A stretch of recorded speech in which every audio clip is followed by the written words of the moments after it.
Hi, I'm Ted. Today I'm going to show you how to make a floor plan in Excel. If you want to make a very complicated floor plan, probably something like a more graphic program, PowerPoint or Adobe Illustrator, or even a more advanced architectural program is what you want. But if you want to make a quick sketch, Excel is actually a pretty useful tool to just make a simple outline with the main features of a floor plan. So I've got a spreadsheet open, just a brand new blank spreadsheet. And what we're going to do is we're going to use the border formatting capability of the Excel cells to do this. So the first thing we want to do is we want to go in and make a rectangular grid. So to do that, first select all the cells in the whole spreadsheet. And to do that, just go up to the left of column A label and just above the label for row 1 and click there, and you can see all the cells now turn blue, which means all of the cells in the spreadsheet are selected. So then what you do is first we want to select the width of the cells.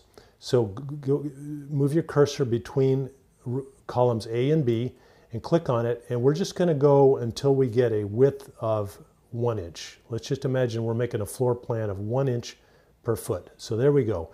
And because we had all the cells selected, all of the columns changed at once when we changed the width of the column. And then we're going to go do the same thing for the rows, and don't click anywhere in the spreadsheet itself yet, because that will unselect it. But what you want to do is now go between rows 1 and 2 until your cursor changes to a horizontal line like that, and click on that, and we'll just go down until we get a height of 1 inch. So we'll just keep going, and there we go, there's 1 inch. So there we go, we have a nice rectangular grid. Now it's we can now click in the spreadsheet, and I'm actually going to reduce the size, reduce the enlargement of the display on the screen here so that we can see a bigger grid. So I'm going to go from 100% to 50%. And now we can start creating the main shape of the floor plan. Now I like to leave row 1 and column A blank because I don't want the borders of the thing I'm creating to be up against the headers and on the top and on the left.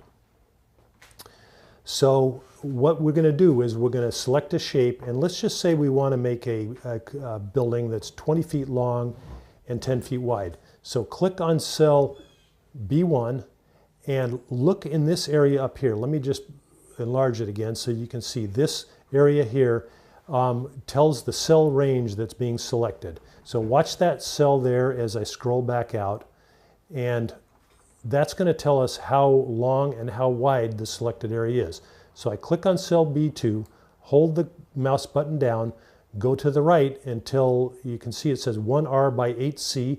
We're going to go until we see 12C, which means we're going to have 12 columns, which is going to be our 20-foot long structure.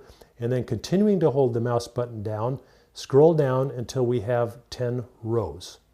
So there we have it, 10 rows by 20 columns. Let go of the mouse button, and we have a 20 by 10 area selected. Then go into, and it may look different on your computer, but find a place where you have borders. Click on this button here, and very simply, we're just going to draw the outside outline. So just click on outside borders, and it'll make a box around the whole selection. You can't see it yet because it's still selected, but if we just click anywhere outside of the border, or really anywhere at all, it will unselect that area, and you can see there's our 10 by 20 box. So that's our simple shape. Now we want to make it a little more interesting. So let's just imagine that we want to have a little inset, a little recess in the building at the top right here. What we'll do is we'll start by selecting this cell at the top right, and let's say we want a recess that's 2 feet wide by 5 feet long. So once again, looking over in this cell here, or this this little piece here that tells you what your cell range is, watch that until it says 2 rows by 5 columns. And we now have that selected, and now we want to basically remove the border that was on the top and the border on the right and replace it with a border on the left and one on the bottom, which will make a recess.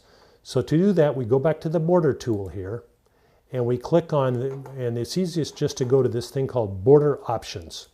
And that brings up a new menu, and you want to look for this area here where there's a little diagram, and I'm just going to scroll in so you can see what I'm talking about.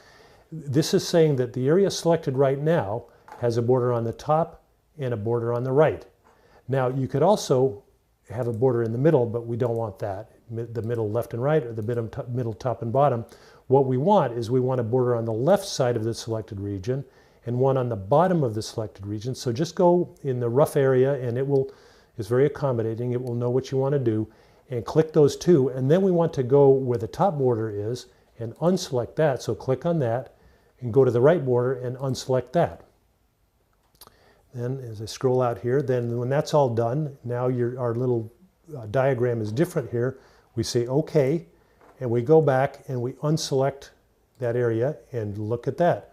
We now have the inset, the recess in our building. And let's say we want a recess on the other side so that we have a symmetric, maybe this is going to be a main entryway of the house. And we select that. I know it's not a very big house, but anyway, we select that area, and we go back to our border tool and go to border options, and we do the same thing, only a little bit differently. We're going to unselect the border on the right and the bottom, select the border on the left and the top, say OK, click somewhere off of the border, and there we have it. And then finally, let's say we want another little entryway over here. Maybe this is the entryway by our driveway or garage or something out here. We select a little 2x3 area, go to our border option tool, and you can see that it's the only one selected right now is the top. That's the one we want to delete, and we want to select the left, the bottom, and the right, and say OK, and click somewhere else, and there we have it. And then, so I think you're getting the idea by now. This method doesn't have any capability of making diagonal lines. You could, I suppose, you could put in a little text here. So let's just say this is Ted's house, and it's a very small text, so we want to make it a lot bigger because it just barely shows up. There we go. And then the last thing I like to do is the grid line is useful when we're making it, and when you print it out, the grid line won't show. But I like to see what it looks like without the grid line on the screen. So the last thing we're going to do is we're going to go to Excel, Preferences. On the Macintosh, it's Preferences. On a Windows machine, it would be the Options menu. And you want to look for something called View, and you want to unselect grid lines. And that means that you just, while you're working on Excel, you don't see the grid lines. Then you can print this out, and you'll have a nice sketch of the building you're going to build. So I hope this is useful. I'm Ted, and today I showed you how to make a floor plan with Excel. Thank you for watching.